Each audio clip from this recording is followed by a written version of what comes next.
Well, there's no getting around it. This has been a very heartbreaking week. The Supreme Court's plan to end a right that generations of women have known is devastating. So I just want every woman across the country to know you are not alone in this fight. We are right here with you.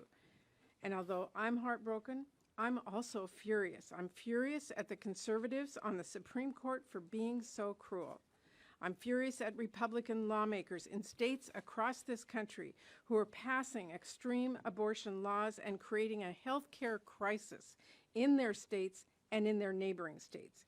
And I'm furious at the fact that my Republican colleagues here in the Senate have filled our courts with extreme anti-abortion judges and taken every opportunity to attack the right to abortion and even the birth control and family planning services that patients across this country rely on. They are finally getting what they've been working around the clock to do for decades. And despite all that, it's been crickets from Republicans here this week. They have spent the last few days trying to distract everyone from the consequences of their unrelenting attack on the right to abortion. Well, we're here to say we are not going to let them.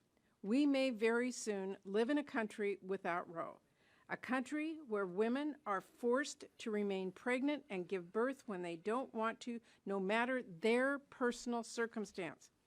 And we all know who is going to be hurt the most when this happens.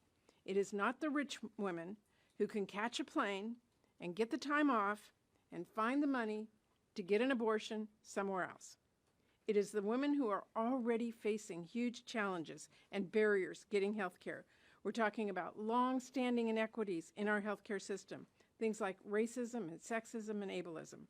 The women who will bear the brunt of the Republicans' cruelty are women with the tightest budgets, Black women, Indigenous women, women of color, women with disabilities, women in rural areas, immigrant women, and the LGBT community, and of course many others. This is cruel and unacceptable. Democrats are fighting back. So next week, in light of the devastating news coming out of the Supreme Court, we are going to make every senator show where they stand by voting on the Women's Health Protection Act. And I want to thank Senator Blumenthal for his work on beginning this and building the support on this.